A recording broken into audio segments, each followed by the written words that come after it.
Hello everyone. In last video we learned about various approaches of living and we discussed about growth and reproduction. In today's class we will learn about following approaches like metabolism, cellular organization, ability to sense, response, ability of self-replication, self-organization and self-evolving. So start करते हैं ना। Metabolism क्या है? आप सब लोग जानते हैं मेटाबॉलिज्म टर्म को बहुत अच्छे से, और जो डाइजेशन होता है that is metabolism. Simple, digestion is metabolism. Metabolism generally एक बहुत ही सिंपल प्रोसेस है, very simple process.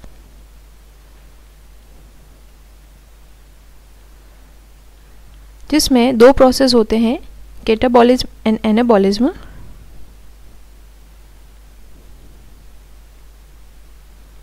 Simple digestion. Metabolism made up of two type of reactions. First is catabolism, in which larger molecule break down in a small molecule. This is a larger molecule and it is breaking into smaller molecules. And another reaction is anabolism. In this type of reaction the smaller molecule is forming a larger molecule. In catabolism energy is releasing and in anabolism energy is utilizing. Energy क्या हो रही है? Use में आ रही है। So generally जितने भी organism हैं इस वर्ल्ड में, अभी तक हमने पढ़े हैं, वे फ्रॉम बैक्टीरिया टू मैमल्स, सब चार टाइप के मैक्रोमोलिक्यूल से मिलकर बने हैं।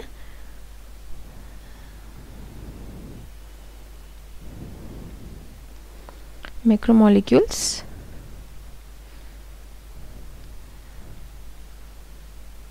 This macromolecules are carbohydrates,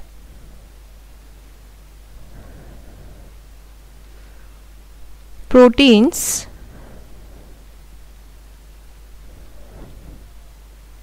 fat and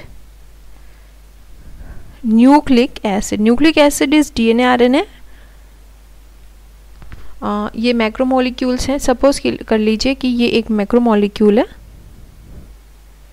and this macromolecule, आपने ये मैक्रोमोलिक्यूल फूड के थ्रू अपटेक करा है। न्यूक्लिक एसिड को एक्सक्लूड कर देते हैं।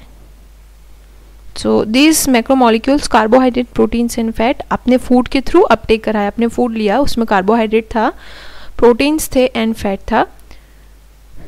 कैटाबॉलिज्म रिएक्शन होगी और ये जो मैक्रोमोलिक्यूल है ये डिवाइड हो जाएगा सब माइक्रोमोलिक्यूल्स में। 1, 2, 3, 4, 5 these micromolecules. So this process is known as catabolism और इसमें एनर्जी क्या होगी? रिलीज होगी, बाहर निकल जाएगी, एनर्जी रिलीज। नेक्स्ट प्रोसेस इसी से रिलेटेड है और डाइजेशन में ही होगा। ये जो माइक्रोमोलिक्यूल्स हैं 1, 2, 3, 4, 5, ये एनाबॉलिज्म की प्रोसेस में जाएंगे और यहाँ पर एनर्जी यूटिलाइज होगी। सेम एनाबॉलिज्म प्रोसेस में जाएंगे और ये प्रोसेस, एनाबॉलिज्म की प्रोसेस के बाद ये जो माइक्रोमोलिक्यूल्स हैं ये अगेन मैक्रोमोलिक्यूल बना लेंगे। If this was carbohydrate then this will be carbohydrate, if this was protein then this will be protein and if this was fat then this will be fat. और micromolecules और macromolecules उसी food material के होंगे जो आपने Uptake करा है, तो मैक्रोमोलिक्यूल बन जाएगा। नाउ एक चेंज होगा, ये जो 1, 2, 3, 4, 5 की कोडिंग में ब्रेक डाउन हुआ था अब ये चेंज हो जाएगा, कुछ शफलिंग हो जाएगी। जैसे 3, 1, 2, 5, 4 एनी रैंडम थिंग, 5, 4, 2, 1, 3। कार्बोहाइड्रेट ही ब्रेक डाउन हो रहा है माइक्रोमोलिक्यूल में एंड वही माइक्रोमोलिक्यूल एक मैक्रोमोलिक्यूल बना रहे हैं। प्रोटीन ब्रेक डाउन हो रहा है माइक्रोमोलिक्यूल में, वही माइक्रोमोलिक्यूल एक मैक्रोमोलिक्यूल बना रहे हैं। फैट या लिपिड ब्रेक डाउन हो रहा है माइक्रोमोलिक्यूल में और वही माइक्रोमोलिक्यूल एक मैक्रोमोलिक्यूल बना रहे हैं। बस एक जो केमिकल कंपोजिशन है इस मैक्रोमोलिक्यूल की एंड इस मैक्रोमोलिक्यूल की केमिकल कंपोजिशन में चेंज आ रहा है, बट मैक्रोमोलिक्यूल ऐसा नहीं है कि आपने कार्बोहाइड्रेट ले लिया तो प्रोटीन बन गया या फैट ले लिया तो कार्बोहाइड्रेट बन गया। नो, जो मैक्रोमोलिक्यूल ब्रेक डाउन हुआ है कैटाबॉलिज्म के थ्रू, वही एनाबॉलिज्म के थ्रू जाकर के वही मैक्रोमोलिक्यूल उसी कैटेगरी का कार्बोहाइड्रेट, प्रोटीन या फैट का ही बनाएगा, जस्ट थोड़ा सा केमिकल चेंजिंग हो जाएगी और माइक्रोमोलिक्यूल क्या होंगे, थोड़े से शफल हो जाएंगे। So this is metabolism. Now metabolism is a real living reaction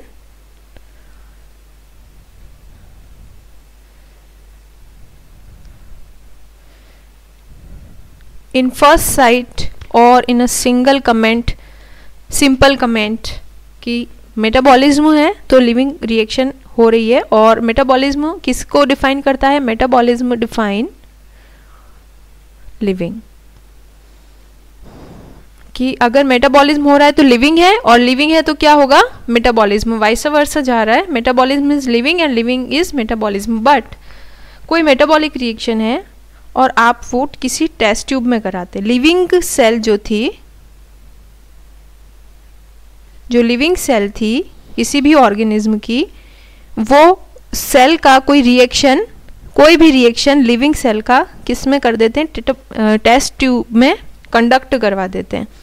so now अब क्या बोलेंगे इस रिएक्शन को? देखिए, रिएक्शन तो थी सेल की, तो reaction was living,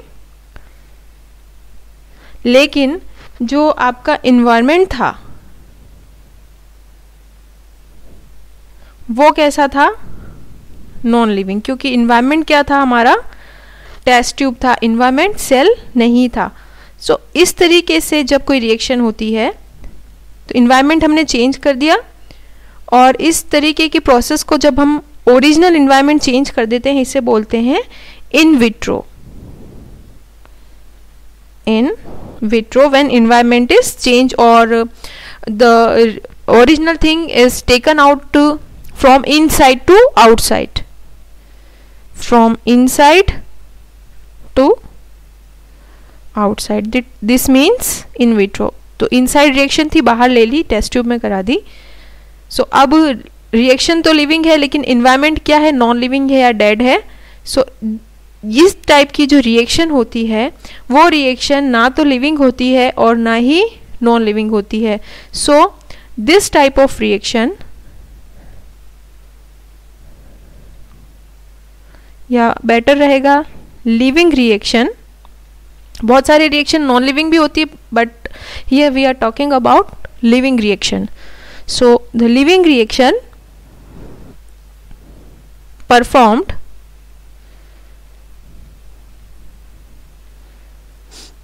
in a test tube is neither living, is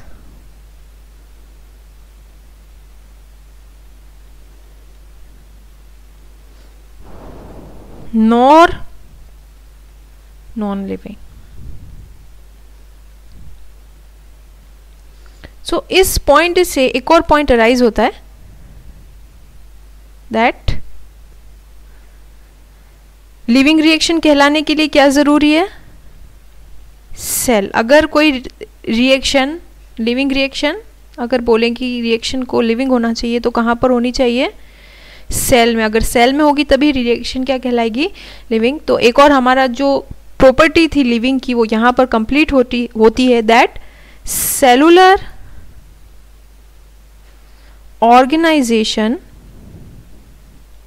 this is very important thing, cellular organization means minimum हम जानते हैं कि cell is a building block of life, तो मिनिमम कोई ऑर्गेनिज्म तब कहलाएगा, मल्टी सेलुलर तो organism living है, लेकिन मिनिमम एक ऑर्गेनिज्म कहलाने के लिए क्या ज़रूरी है? This is cell. अगर किसी ऑर्गेनिज्म को आपको लिविंग बोलना है तो सेल तो होना ही चाहिए, मिनिमम सेल उसके अंदर कम से कम एक सेल होगा तभी लिविंग बोलेंगे। So cellular organization of the body is the defining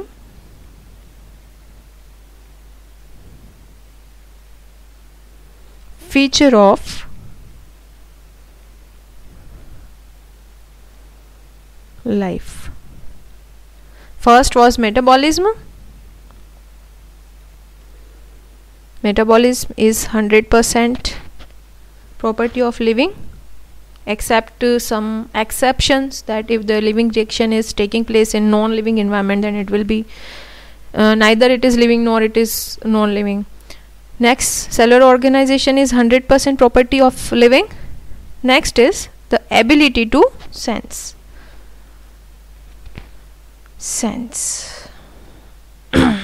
Now what is sense? Sense हमें पता है कि हर एक ऑर्गेनिज्म में सेंसिंग की एबिलिटी होती है आपके आसपास एनवायरनमेंट में, चाहे बायोलॉजिकल चेंजेस हो या आपके आसपास फिजिकल चेंजेस हो या आपके आसपास केमिकल चेंजेस हो। हम हर तरीके के चेंजेस को क्या कर सकते हैं, बहुत अच्छे से पहचान सकते हैं। जितने भी चेंजेस होते हैं हमारे पास, प्लांट्स लाइट को, वाटर को, टेम्परेचर को, यहाँ तक कि पॉल्यूटेंट्स को पहचान सकते हैं। कुछ एक प्लांट होते हैं लाइकेंस, आपने पढ़ा है 9th क्लास में, लाइकेंस पॉल्यूशन की जगह पर आगे पॉलिफ्रेट नहीं होते। सो सेंस इन्वायरमेंट को करने की एक प्रॉपर्टी है, वो सारी की सारी लिविंग में होती है। इसके अलावा एक टर्म है that is photo periodism. Photo periodism means, photo means light and periodism means time.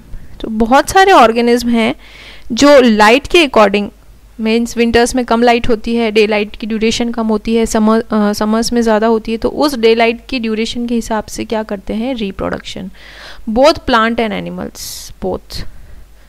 So this is sensing.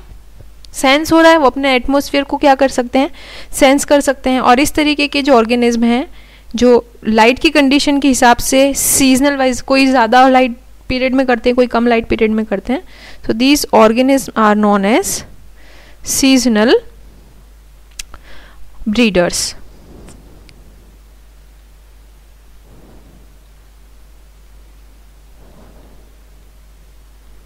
Seasonal breeders. So this is sensing. और बहुत सारे केमिकल्स वगैरह होते हैं जिनसे आपने देखा होगा, मॉस्किटो रिपेलेंट हम यूज़ करते हैं घर में, कॉकरोच रिपेलेंट यूज़ करते हैं, तो वो सारे के सारे प्रॉपर्टीज़ किस में आती है, सेंस में, और हर लिविंग ऑर्गेनिज्म सेंस कर सकता है. So sense is 100% defining quality of living. No non living can sense. No non living can sense, है ना. आपका पेन, कॉपी, पेंसिल, ये कुछ भी सेंस नहीं कर सकते, उनमें सेंसिंग की प्रोबेबिलिटी नहीं होती, या सेंसिंग की प्रॉपर्टीज़ जो है वो बिल्कुल नेग्लिजिबल होती है. नेक्स्ट जो प्रॉपर्टी है that is consciousness. Consciousness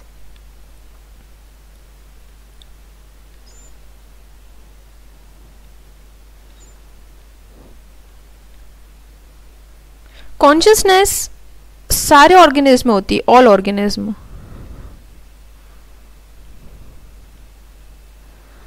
consciousness में एवरीथिंग आ जाती है, जैसे भूख लगना, प्यास लगना, एनवायरनमेंट के लिए रिस्पॉन्स, वो सब कुछ कॉन्शियसनेस में आ जाता है, तो सब ऑर्गेनिज्म होती है. But there is a term which is self consciousness.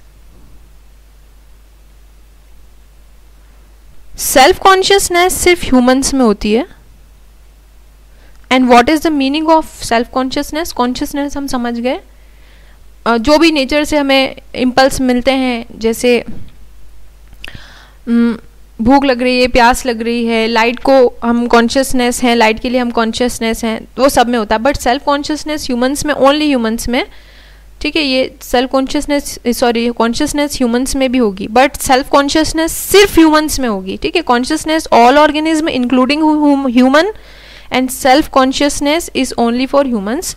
कि नेक्स्ट इंसान या सामने वाला पर्सन मेरे बारे में क्या सोच रहा है, इसे क्या बोलते हैं, सेल्फ कॉन्शियसनेस. जैसे बैक्टीरिया को कोई फर्क नहीं पड़ता कि दूसरा बैक्टीरिया क्या सोचता है, कॉकरोच को कोई फर्क नहीं पड़ता कि दूसरा कॉकरोच क्या सोचता है, बट ह्यूमंस को फर्क पड़ता है. So these two properties. Now so consciousness all organism, so ये कॉन्शियसनेस किसका 100% प्रूफ है? लिविंग का। डेड में कॉन्शियसनेस नहीं होती, ठीक है। जैसे यूरिनेशन जाना, ये सब भी कॉन्शियसनेस में ही आता है। आप जो भी लिविंग एक्टिविटी कर रहे हैं ना, जो भी सांस ले रहे हैं, जो भी लिविंग एक्टिविटी आप कर रहे हैं, वो कॉन्शियसनेस में आती है। So self consciousness is only for humans.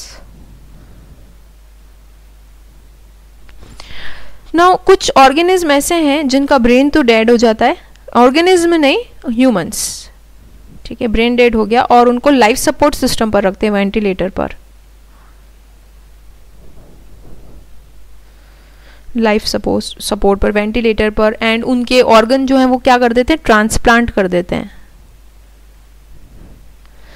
तो ब्रेन डेड है मतलब ब्रेन कोई काम नहीं कर रहा, मीन्स ब्रेन काम नहीं कर रहा मतलब सेल्फ कॉन्शियसनेस तो है ही नहीं, मतलब वो ये नहीं सोच पा रहे कि दूसरा इंसान मेरे बारे में क्या थिंकिंग रखता है, उन्हें दूसरे से या आसपास के दूसरे ह्यूमंस के होने या नहीं होने से कोई फर्क नहीं पड़ता, एंड कॉन्शियसनेस भी खत्म हो जाती। कॉन्शियसनेस मीन्स भूख लगना, प्यास लगना, ये सब खत्म हो जाती है, ठीक है। बट लाइफ सपोर्ट सिस्टम से एंड ट्रांसप्लांट के थ्रू उनको लिविंग रख सकते हैं। तो ऐसे ऑर्गेनिज्म क्या कहलाएंगे? जिनका ब्रेन तो कंप्लीटली डेड हो चुका है, और या फिर वो ऑर्गेनिज्म जैसे कोमा वगैरह में होता है, ब्रेन तो कंप्लीटली डेड हो चुका है लेकिन फिर भी कुछ वाइटल एक्टिविटीज चल रही है। वाइटल एक्टिविटीज मतलब ब्लड फ्लो हो रहा है या हार्ट बीट हो रही है, बट कॉन्शियसनेस और सेल्फ कॉन्शियसनेस ब्रेन डेड या कोमा वाले पर्सन में खत्म हो जाती है। बट हम लाइफ सपोर्ट सिस्टम से कुछ ब्रीथिंग वगैरह कुछ ना कुछ उनमें लिविंग वाला कंडीशन सर्वाइव मतलब प्रेजेंट रखते हैं हम लोग ह्यूमन, दूसरे ह्यूमंस अपनी एक्स्ट्रा केयर से, डॉक्टर्स वगैरह, वाइटल एक्टिविटीज़ यानी वो एक्टिविटीज़ जो बेसिक लाइफ के लिए ज़रूरी हैं, जैसे ब्रीथिंग एंड ग्लूकोज वगैरह जो चढ़ाते हैं उनको, तो उससे उनको लिविंग रखने की कोशिश की जाती है, पर ब्रेन क्या हो चुका है? डेड हो चुका है। तो ऐसे ऑर्गेनिज्म को क्या बोलेंगे? जिनका ब्रेन तो डेड है, कोमा में चले गए हैं, बट कॉन्शियसनेस खत्म हो गई है बिल्कुल, कॉन्शियसनेस एंड सेल्फ कॉन्शियसनेस बिल्कुल खत्म हो गई है, बट वाइटल एक्टिविटीज़ हैं कि थोड़ी बहुत, कि आप उन्हें डेड नहीं बोल सकते, ब्रीथिंग वगैरह कर रहा है। तो इस टाइप के ऑर्गेनिज्म को बोलते हैं living dead. This type of organism are known as living dead. This is very important point and you need to learn it as it is. They are living dead organism. Next point is self organized या organization. All living are self organized.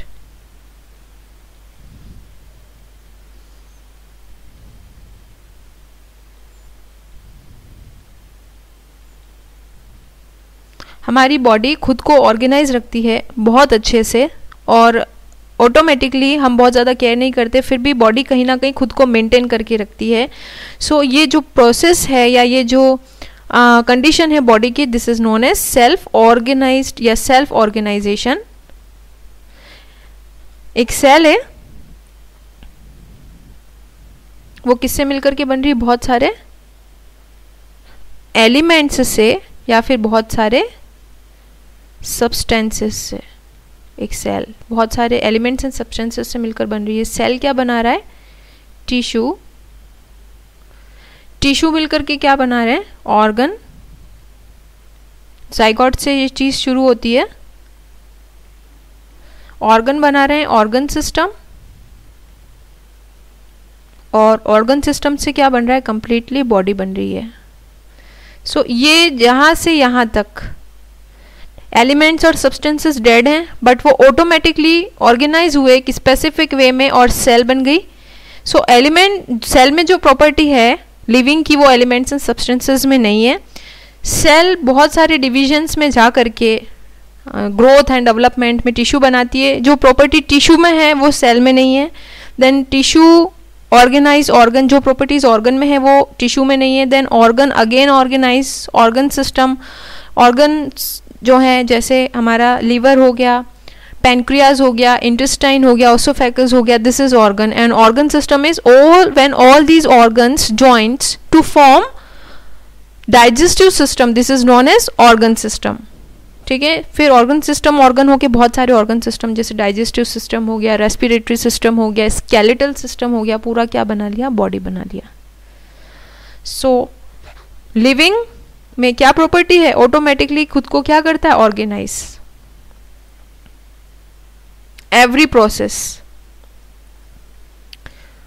कब हमारी bones बढ़ जाती हैं हमें पता नहीं चलता, और कब हमारी बोन्स ग्रोथ बंद हो जाती है, ऑटोमेटिकली होती है ना. एक टाइम के बाद हमारी लेंथ या हाइट नहीं बढ़ती तो अपने आप ऑर्गेनाइज हो गया है. एक टाइम के बाद हमारी कोई भी स्पेसिफिक ऑर्गन नहीं बढ़ता तो वो भी कंडीशन क्या है, ऑर्गेनाइज्ड ही तो है, हम ऑटोमेटिकली ऑर्गेनाइज्ड हैं. बॉडी में बहुत सारे सेल डैमेज होते हैं, डेड होते हैं और रिपेयरिंग चलती रहती है, वो भी ऑर्गेनाइजेशन है. हम बीमार होते हैं और हमारे अंदर कोई बैक्टीरिया वायरस का इन्फेक्शन जाता है, लेकिन मोस्टली हम बिना मेडिसिन के ही ठीक हो जाते हैं. That is self organized. So self organization is 100% full proof of living. Next property is self evolving. Self evolving is evolution. Evolution means सबसे पहले बैक्टीरिया था, फिर एक प्रोटोजोआ बना. प्रोटोजोआ मीन्स अमीबा, और भी बहुत हैं प्रोटोजोआ में, बट आप अमीबा को अच्छे से जानते हैं. अमीबा से बना फंगस, एंड फंगस से बने प्लांट्स, एंड फाइनली क्या बने, एनिमल. तो एक सेल टाइप धीरे धीरे दूसरे सेल टाइप में डेवलप होती चलेगी. और हमें पता है प्लांट भी न्यूमरस टाइप के, कितने टाइप के प्लांट्स हैं वर्ल्ड में, एनिमल कितने टाइप के हैं, फंगस कितने टाइप के हैं. सो इवोल्यूशन यानी एक लिविंग क्या कर सकता है, एक स्टेप से दूसरे स्टेप में क्या हो सकता है, मॉडिफाई. डेड थोड़ी ना मॉडिफाई होगा कि आज आपने मोबाइल फ़ोन रखा है तो कल वो टीवी में कन्वर्ट हो जाएगा, ऐसा तो नहीं होता. बट ये प्रॉपर्टी किसकी है, living. So evolution is 100% full proof property of living. And last is self replication. We have studied, this means reproduction, to reproduce and to maintain progenies. So revise कर लेते हैं एक बार. आपको एक कंडीशन ध्यान रखनी है. देखिए कि ग्रोथ एंड रिप्रोडक्शन अगर ऐसे टाइप में आता है तो आपको ग्रोथ एंड रिप्रोडक्शन पूरा का पूरा एनालिसिस करना है, डिस्कस करना है, जैसे हमने डिस्कस करा है. और अगर ग्रोथ एंड रिप्रोडक्शन एमसीक्यू में आता है, ग्रोथ एंड रिप्रोडक्शन एमसीक्यू में आता है, देन आपको एक टेक्निक या ट्रिक याद रखनी है कि ग्रोथ एंड एमसीक्यू को कभी भी आपको लिविंग में नहीं मानना है. हमेशा आप किस में मानेंगे, this is growth and reproduction is not a defined property of living. Growth and reproduction is not a defined property of living. Growth and reproduction is not a defined property of living only for MCQs. अगर ऐसे में आता है तो हमें फिर define करना है कि ग्रोथ एक्सट्रिंसिक इंट्रिंसिक होती है, एंड रिप्रोडक्शन के भी क्या क्या हमने पॉइंट्स पढ़े थे.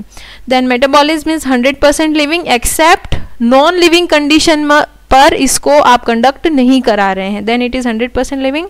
And other than this all are 100% living without any exception, without any exception. So growth, reproduction and metabolism are having some exceptions. हमने कुछ कंडीशंस पढ़ी थी, अदरवाइज ये सारे के सारे कोई एक्सेप्शन नहीं है इनके अंदर, कोई स्पेसिफिक दूसरा केस नहीं है, सारे में 100% फुल प्रूफ है. बट आपको ग्रोथ, रिप्रोडक्शन और मेटाबॉलिज्म के टाइम पर आपको याद रखना है, finally growth and only for MCQs, growth and reproduction are not defining property of living, only for MCQs. Metabolism is defining property of living, but there are some specific conditions, exceptions. आप living condition में कर रहे हैं, non living में.